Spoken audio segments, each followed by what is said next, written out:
Welcome back to the Meaning Academy and our podcast. I'm here in our virtual studio with my good friend, Dr. Dan, and we are going to dive into what I refer to as the dark D's: depression, divorce, disease, death, the Denver Broncos. I don't know, like whatever it is that brings up in you darkness. Now, I don't want to scare any of our listeners off, but all day, every day, as I'm counseling people, Dr. Dan, and I'm sure you do too, everybody's got their own version of the dark D. That stuff that they just got to battle through, and they need a little Viktor Frankl, Meaning Academy. They need a little inspiration or light inside the darkness. How you doing, my friend? I don't know, man. I feel like I need some Paxil or Prozac all of a sudden. Like we had a pre-podcast meeting. I said, sounds great. I'm going to go grab some water and calm the dog down. I come back down and now I'm depressed. Not for long. Not for long because we got answers to that. But man, that really resonated with me. You're right. I love the fact that we record towards the end of the week. And so, I try to hold that day sacred just for like, it takes so many hours for me to be ready to podcast with you. And then the debrief afterwards, man, 4 or 5 hours of just coming down from the high or the depression of chatting with you. I have to hold that day sacred, but it never works, right? Because there are so many people struggling in the world today. I believe I've quoted this many times before. I'm not sure if I quoted it on the podcast. A few weeks ago, I found this article from Indeed.com, one of the big hiring websites, and it ships out the top 20 jobs for 2024. Almost half. I think at least a third of those jobs were in the mental health field. Wow. It's crazy. We're struggling. So, we did a podcast a few weeks ago on there's always hope. In times like these, there's always been times like these. And it's just an eternal message that we need to, and we need to turn to examples. I know we share a love of logotherapy and Dr. Frankl for many reasons, not the least of which is, and I've said it before, I'll say it again, it wasn't born on Harvard campus, like positive psychology. It wasn't born in a lab like Freud, testing out theories. It was born prior to, but it was really tested out in the darkness, the depths of the Holocaust. And if it's true there, it's true anywhere. And I trust a man who's been through hell and back and is bigger and stronger and more optimistic and hopeful on the other side of that. That's a philosophy and a worldview that you got to take seriously. Man, you just like set up a softball for my psychology nerd trap, man. I love that. Thank you. I'm going to hit a home run with that because you're right. It wasn't born, Freud, as we know, if you're part of the Viktor Frankl Meaning Academy, your search for meaning, and you've dived into the learning library and my piece on the psychology, the history of the big three of Viennese psychology, Freud was born out of privilege. He lived in Victorian era Vienna, wealth, the end of the Habsburg dynasty, one of the greatest standing dynasties of all time. At that time, Vienna was only second in size and wealth to Paris, France. It was one of the great cultures of the past several hundred years.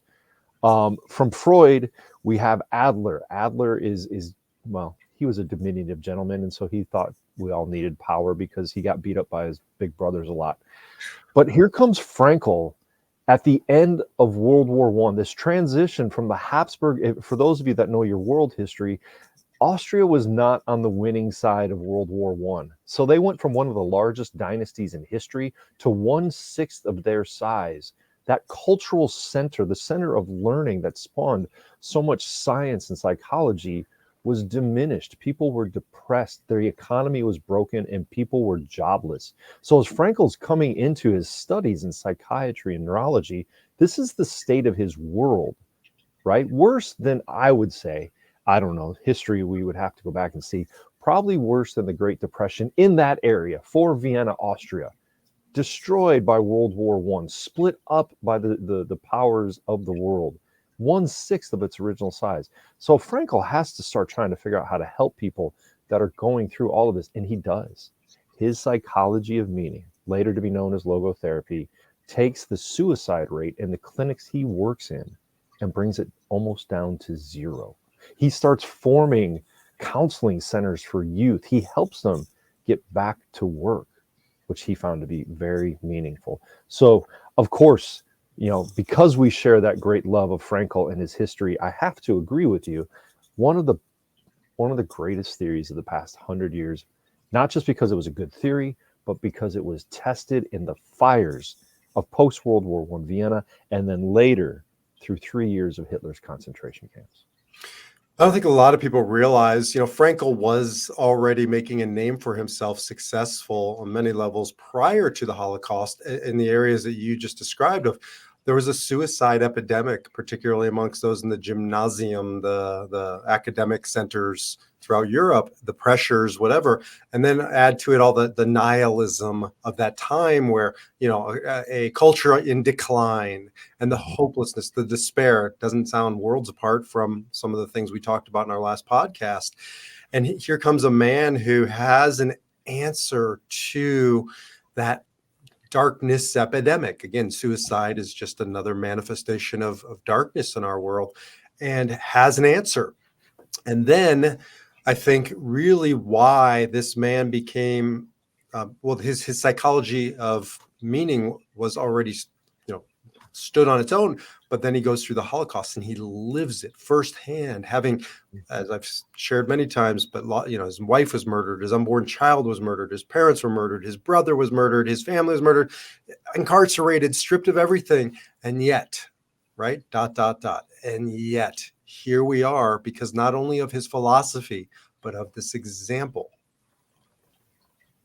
He came out with absolutely nothing and nobody to turn to. And in fact, in part of Man's Search for Meaning, he talks about even those that he befriended in the concentration camps. So many were so embittered upon liberation that he knew he couldn't associate with them. And so thank goodness he found solace in writing Man's Search for Meaning in those first days afterwards. But yeah, I mean, if he, not just going through the concentration camps and suffering through them, but the life after, I think you and I often forget to talk about that part. The life, you don't just get liberated and all of a sudden everything's great. I mean, just a metaphor for that, right? When the American soldiers came in and liberated the camps, they were so starved.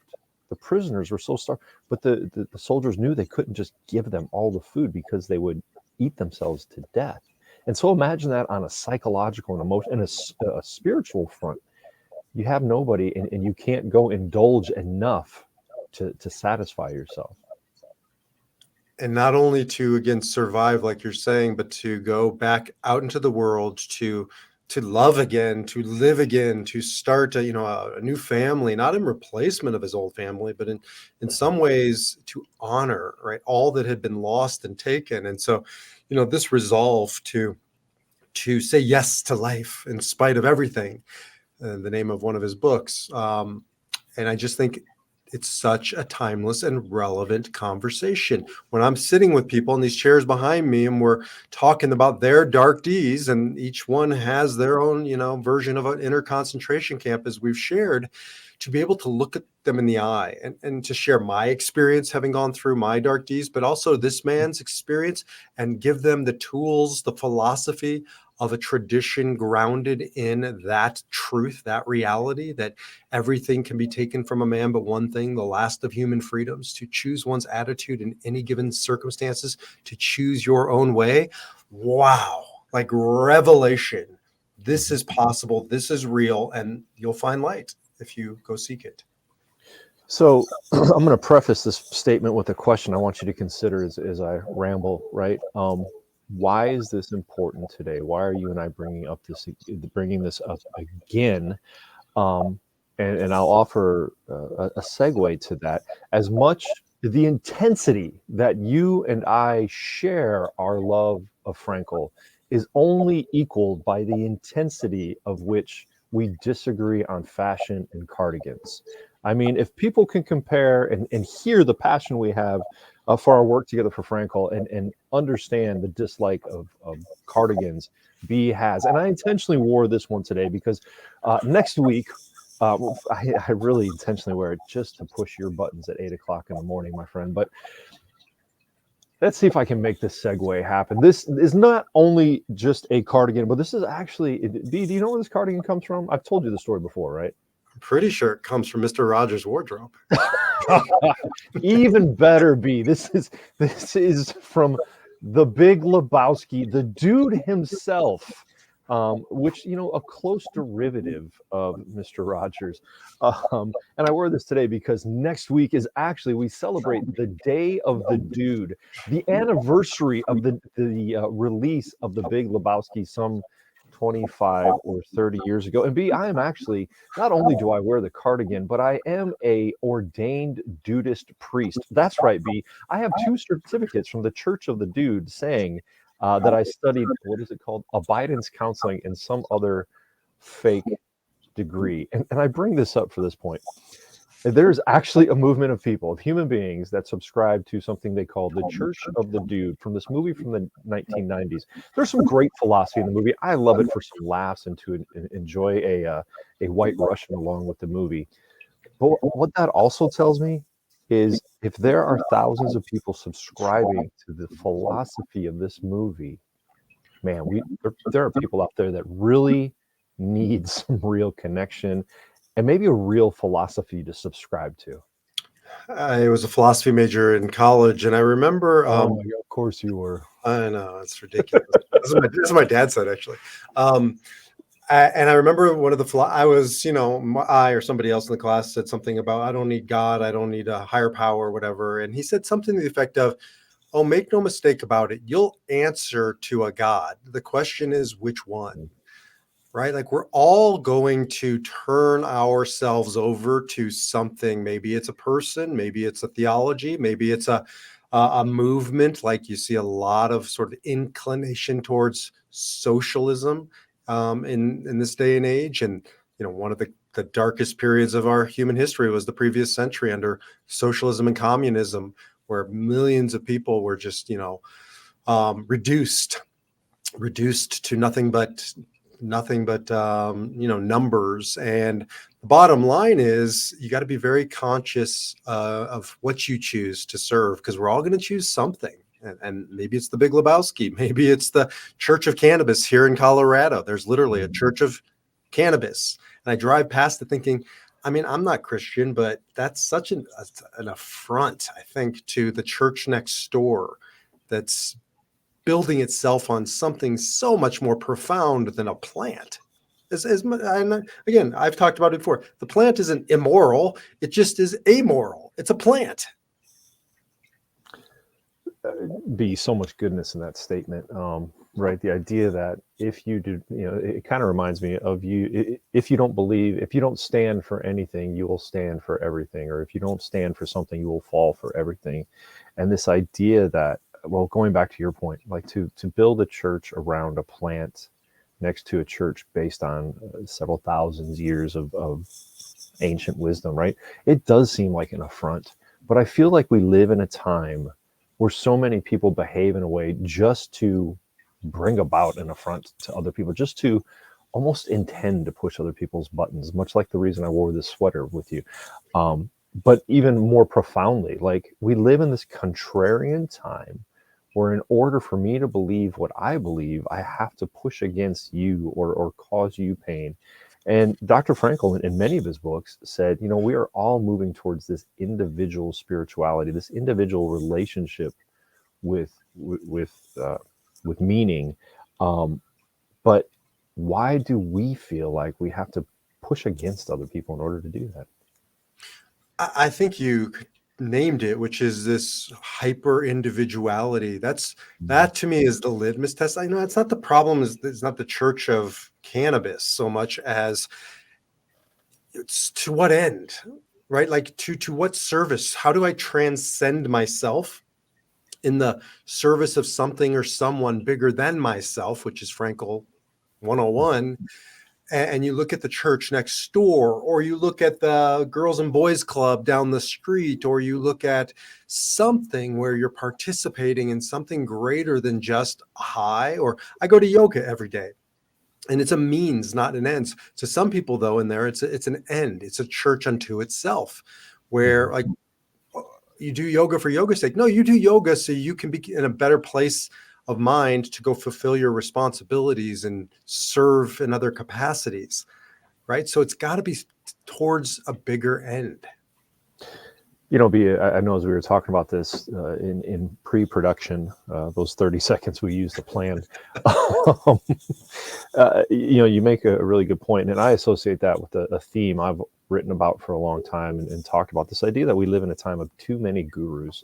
All you need is a platform and an idea, and you can certify yourself as a priest in the Church of Dudism, or a Dudist priest, or a coach. I'm a whatever kind of coach you want to be these days.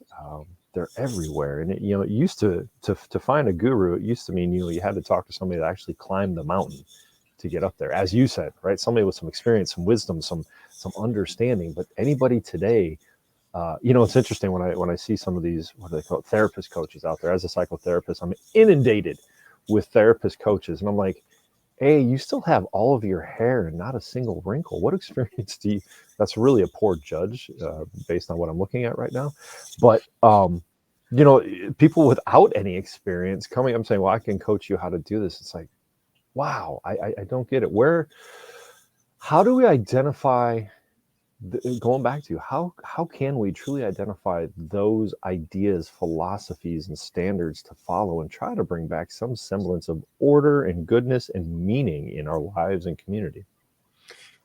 I think that's really key. Is does the person have the wrinkles and the scars and the limp, having gone through the arena of life, having had his or her ass handed to them time and time again, and getting up and dusting themselves off and moving forward, and here they are. I trust that woman. I put my faith and stock in that person, because for multiple reasons, not the least of which is they're walking the talk. And I come from a world where you don't walk the talk, you just talk the talk, being a clergy, right? So many clergy I was one of them. I'm not accusing anybody of anything I didn't go through. I stood up there with a lifetime contract and a cushy job and said just enough to challenge them, but not so much as to jeopardize that lifetime contract. Right. And I was a made man, and I stopped trusting myself because I had to walk away and I had to go out into the world and eat what I kill, not to have this guaranteed paycheck, and go figure out what the hell do I stand for and what's my edge, and why am I here? And I had to do that out in the wilderness. And I lost myself for a good 5 years, literally in the wilderness of the north of Israel on a mountaintop, and didn't speak the language really, and didn't know the culture, and didn't know my profession, and it brought me to my knees. And that's when I became a faithful man, right? It wasn't until I was out in my personal concentration camp that I think became worthy of listening to. And I say that with all humility. But prior to that, I was just another guru peddling another product. Sorry, that was me. That was a little bit of a overshare. No, man, that's deep and profound, and I agree. But I don't want to sit here and tout us as gurus just because we're grumpy old bald men with experience and wrinkles. But we are, right? And I think that's what we bring to the Viktor Frankl Meaning Academy. But also, we have so many. There are so many other ones out there that I would encourage people to look at critically and to pay attention to. And So I want to challenge that though before we go on, because I wouldn't say you can speak for yourself. I'm not a guru. I'm not. I subscribe now to the Buddhist idea of, if you meet the Buddha on the road, kill him. Right? Like that. Don't accept anybody as your guru. Or Tony Robbins says, "I'm not your guru. I am my own guru for the first time in my life." Right? I trust me. I go to the mirror. I like the guy looking back at me. I will never tell somebody to sitting in that chair behind me, be me, see me, listen to me. All I'll do now is say, I've been through hell and back. You can too. Here's what worked for me. Let's figure out what works for you. To me, that is not guru. That is companion. Yeah, that is, I mean, I think that is the heart and nature of logotherapy and good psychotherapy is, no, I'm not here to tell you what to do. I'm here to join you, to bear witness, to walk with you through that. Maybe I just have some other ideas and experience and, some training that can help you. But yeah, that makes a lot of sense. I think too often, and maybe that's what I'm experiencing in my work is so many people are looking for, yep, there it is, somebody to follow. Show me the next Instagram famous person. Let me hit that click to pay attention to this person so they can tell me what to do. And as much as you seek somebody to tell you what to do, you'll find them. Plenty of people out there will do that, and they will charge you $5 or $5,000. But in the end, they're just telling you what to do, and it may not be your solution. And so that is the heart of good logotherapy, good friendship, good accountability is, hey, I'm here with you, but I can't tell you what you've got to discover your own meaning. And to me, that's the litmus test of if you're following somebody worthy of following, to emulate their example, not to do their program, to do their steps, to, do what they tell you. Because when I run Man Uprising men's groups, and one of our principles is you do not tell other men what to do. You simply experience share your experience. That's the extent to which you can help another human being. Like Viktor Frankl, I read about and I learn about his experience, not because I'm going to have his experience, because I want to know it's possible or what's possible. And that's an experience share. That's all we can do. So, what are the takeaways? I feel we can walk away. We've kind of meandered around a lot of philosophy, and as a philosophy major, you understand the reason why I left philosophy as a major. I was a double major, psychology and philosophy, and as soon as the philosophy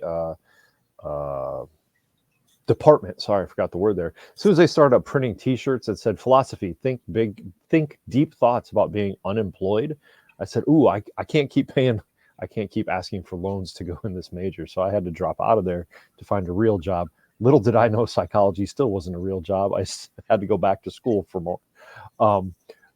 What can people take away from this as we dance through the idea of gurus and shallow spirituality and what we believe to be a greater height and depth psychology or philosophy of logotherapy? What do we want people to take away today? What can they go do after listening to this? Besides, again, go watch The Big Lebowski and find some Zen experience there. In the old days, people would go to church or synagogue. Most people I know don't go to church or synagogue anymore. If they do, it's perfunctory, it's high holidays, it's Christmas, it's cultural as much as it's not necessarily a daily roadmap for how to navigate life's darkness. If it is, great, but most people I know, it's not. So find that roadmap, right? We all need a roadmap. Like back to that philosophy professor, you're gonna worship something or somebody. So be very conscientious about what that is. And I think it's important to find yourself a church, a synagogue, a community of your that speaks to you. And it doesn't have to be, the synagogues or churches of old. If it does, again, great. But I consider our Meaning Academy a congregation, a place to congregate, to come together, not built around the tenets of Christianity or Judaism, built around the tenets of meaning and purpose and resilience, and an opportunity to come find your path on your terms, but in the support and the nurturance of a meaning community. Absolutely. I definitely saw that leading that way. Come join us there. Fine. I think one of the things I've been telling a lot of people, not in my clinical office, just podcasts and in speaking engagements is, we go back to the hero's journey, such a well-known and well-experienced story, right? Every hero has their flaw. They go through the flaw, they find their mentor. Every hero needs a mentor. When you feel like you are struggling, you got to find that mentor. But it should be, as we said, just there's this core difference between somebody telling you what to do and somebody joining you on the path. And I think that's certainly what we do in your search for meaning and the different aspects of the Meaning Academy. And I don't know, I don't think there's anything else much like it out there. I would add another thing is find yourself a dead teacher. right? Because I believe in the dead teachers. I get this all the time. Like, you never met Viktor Frankl. It's true. And yet he's my spiritual father. I just can't explain it. But I've met him in his books. I've met him in his example. I've met him in his thoughts of his students. And I've met him in my own heart. And I don't need to have met the flesh and blood. I know tons of people in flesh and blood who are not my teachers. And most of my teachers are dead people from the past. And their wisdom lives on and still speaks to me. So I would say, find yourself a good dead teacher. Did you just make that up on the fly, or did somebody give that to you? I think I made it up on the fly, although That's nothing's original. that's beautiful, man. Find a dead teacher, and then maybe bring it to some live teachers like B and Elise and I. But that is great, and you really, that makes a lot of sense. I'm reading a lot of different dead teachers, whether it's 100 years ago or 1,000 years ago, and it's amazing how true wisdom, stacks up and can be familiar. I wouldn't say repetitive, but certainly familiar. And that reminds me, I have to issue a redaction about a dead teacher. I believe I talked about in the last podcast. One of our fellow meaning seekers in your search for meaning, I had commented, I can't believe he actually studied with Joseph Campbell. And I really should have done the math and fact check, because Joseph Campbell has been gone for a long time. So that gentleman actually emailed me. He said, hey, he was more of my spiritual teacher than he was my real teacher. And I'm like, I am so glad you called me out on that, because I was literally scratching my head and just too lazy to go do the fact checking about Joseph, his passing and his time in life. So more of a spiritual, a dead teacher, if you will, that I need to get back into, along with my Jungian studies and other things as well. There's a great dead teacher. If you're not going to, first study Frankl. So easy to read. Your Search for Meaning, again, one of the top 10 passed on books in the past 100 years. Everything I say is true, and some of it actually happened. That's a clergy saying. So you know what? It's true nonetheless, even if it didn't happen that way. But it sounded good. And thanks for the redaction. You're better than the legacy media, who never retract anything. It's amazing. I couldn't live with myself knowing I told such a fallacy on our world-renowned podcast. So I was listening to, I won't say her name, but she's a pretty well-known New Agey teacher who's quoted in like every yoga studio around America. Brene Brown. And it's not Brene, actually. It's somebody else. But anyways, the bottom line is she was quoting somebody, but she wasn't quoting them. She was pretending like it's hers. And in Judaism, there's this tradition. It's called B'Shem Omro. You say something in the name of somebody else. So I'll always try to attribute the author, the idea, the source of the idea, not because, I guess for one reason, because I want to be a part of something bigger than myself. I want to pay honor, right, upon those whose shoulders I stand, because they're giants. And then again, that's a way to be a part of this dead teacher tradition and continue that legacy and be a part of something. And I'll have one more thing, because you asked the question of, right, so like, what do we do? How do we find these connections to what we're talking about? I would say another one is become a spiritual mutt, right? You can be religiously loyal to whatever tradition you come from, but be a spiritual mutt. Draw best practice from wherever it comes from, right? Take Toltec shamanism and talking to the dead, or yoga and movement of body, or Buddhist and mindfulness meditation, or Judaism, Kabbalah and the blueprint of divinity, or Christianity. And I turn to Christianity for my understanding of real faith and prayer. Spirit, to me, being a spiritual mutt is a pathway to what we're talking about. Okay. So let me take this a little bit of a different direction, because I've been working with and interacting with quite a few atheists recently. People, because of the times or because of their beliefs, are like, man, I just don't, it's hard to even say, because atheism has its different degrees. But those that say, there is nothing above, there is nothing higher, or maybe I just don't believe in a deity. What would you say to them about being a spiritual mutt? To me, this is the point, is that, when I talk about being a spiritual mutt, I ask myself the following questions. Is it good and does it work? I don't give a shit if it's true. I don't give a shit if it's factually based or all the stuff around it. Is it good and does it work? And if, for instance, meditation, call it whatever you want. Is it good? Yeah, it does no harm. And does it work?